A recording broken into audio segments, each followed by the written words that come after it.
गिबियावनो आङो दिनै दुलाराय बर' फरायसा आफादनि जे जोनोम सान बेवहाय जोंहा दिनै जोबोद खुसिनि सान आरो आं गिबियाव जोंनि दुलाराय बर' फरायसा आफादनिफ्राय मुंख्लं आरो रुंसारि बिथांमोनहा जाहाथे सोरगोआव आलो गोजोनै जायगा मोननो हायो गिबियावनो आङो क'क्राझार जिल्ला दुलाराय बर' फरायसा आफादनिफ्राय इसोरनि खाथियाव आर'ज गाबो आरो जाय न'खरा बर' हारि थांनाय थैनायखौ नोजोर बोनानै दुलाराय बर' फरायसा आफादा गोलाव सम आन्दलन खालामनायाव जाय न'खरनिफ्राय मुंख्लं आरो रुंसारि बिथांमोनहा दिनै हारिनि थाखाय गावखौ बावसोमलांबाय बै बिथांमोननि न'खरनिसिमबो आङो क'क्राझार जिल्ला दुलाराय बर' फरायसा आफादनिफ्राय खुलुमनाय जासिहरदों आरो आङो दिनै क'क्राझार जिल्ला एबसु हिसाबै दिनै पर्बजरानि मोनब्रै दख'रा मंलाजरा काजिगाव थिप्पाय आरो बासबारि दिनै जथायै मंलाजरानि रायजोआरि न'ब्लाङाव जोङो सानसेनि हाबाफारिनि गेजेरजों दिनै क'क्राझार जिल्ला दुलाराय बर' फरायसा आफादा जोङो बेखौ बानजायदों फुंबिलिनि हाबाफारि हिसाबै दुलाराय बर' फरायसा आफादनि गोथार फिरफिला होनाय बे हाबाफारिखौ जोङो मावफुंबाय आरो बड'फा उपेन्द्रनाथ ब्रह्मनि सावगारियाव बिबार बावनाय आरो मुंख्लंफोरखौ गोसोखांनानै जोङो बिबार बावनाय बे हाबाफारिखौ मावफुंखांनायनि उनाव जोङो दिनै गोजोन आरो खौसेथिखौ नोजोर बोनानै दिनै जोङो हानजा सुरनाय बे हाबाफारिखौ लादों आरो दान्दिसे समनि उनावनो जोङो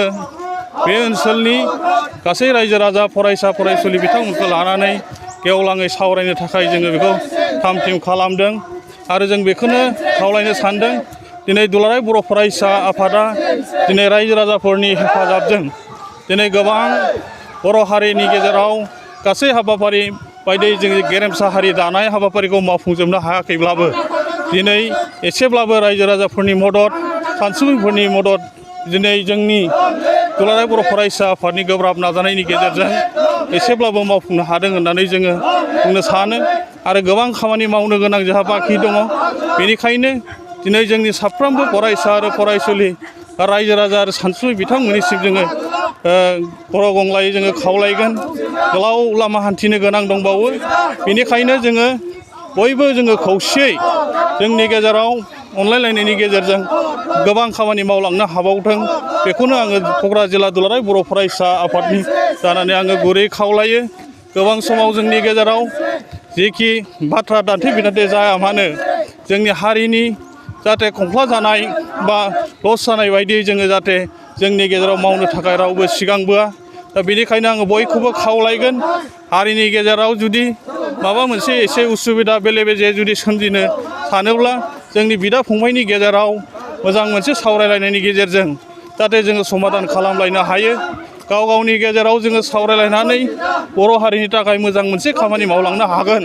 आं बे मिजिंखौ आङो खालामो बेनिखायनो जोंनि गेजेराव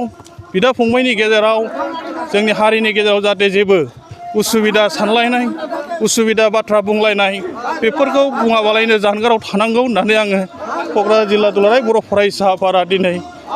गुरै खावलायदों जाहाथे जोङो भबिष्यतआव बर' हारिनि जौगानायनि थाखाय जोङो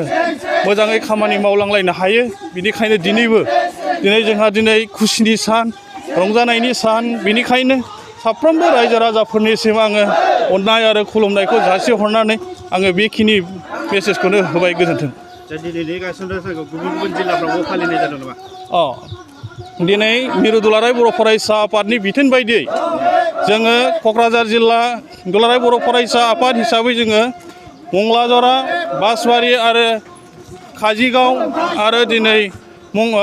बासबारि जोङो मोनब्रै दख'राखौ लानानै क'क्राझार जिल्ला एबसुआ दिनै मंलाजरानि रायजोआरि न'ब्लाङाव जोङो फालिदों लोगोसेयै क'क्राझार जिल्लानि सिङाव थानाय गासै दख'राफ्राबो गाव गावनि दख'रानि सिङाव बे हाबाफारिखौ फालिदों आरो गुबुन गुबुन जिल्लायावबो थिग बेबायदियैनो जिल्ला आरो दख'राफ्रा दालाइसा आफादफ्रा गाव गावनि थावनियाव बे हाबाफारिखौ खुंफुंगासिनो दङ आरो दिनै जोङो मिरु दुलाराय बर' फरायसा आफादनि बिथोन बायदियैनो जोङो बे हाबाफारिखौ खुंफुंदों गोजोन्थों। क'क्राझार नोगोरनि आर.एन.बी लामाजों थांनाय बागानसालि वार्ड नाम्बार 8आव रायजो राजाफोरनि गोग्गो देहा लाखिनो थाखाय सानजारां इन्टारप्राइजआ गोदानै जेनेसा वेलनेस प्राइभेट लिमिटेड बेखेवदों। बे सानजोरां इन्टारप्राइज आयुर्वेदिक गलायाव मानसिनाव जानाय गेदेर गेदेर बेरामनि मुलिफोरखौ मोननो हागोन। किडनिकाव अन्थाइ जानाय, आथिं आखाइ जरा जरा सानाय, लिभार गाज्रि जालांनाय, मोदोमनि माननाय आरो बेनि अनगायैबो बायदि बायदि गेदेर गेदेर बेरामफोरनि मुलिफोरखौ बे सानजोरां इन्टारप्राइजआव लांफैनो हागोन। सानजोरां इन्टारप्राइजआव गासै बेरामनि मुलिफोरखौ हलसेल राङावनो लांनो हागोन। सानजोरां इन्टारप्राइज बिगोमाया फोरमायबावनाय बायदिब्ला नैबे 9954157149 जानबुं नाम्बारनि गेजेरजों नोंथांनि गोनांथि जानाय मुलिफोरखौ सुलाद लानो हागोन।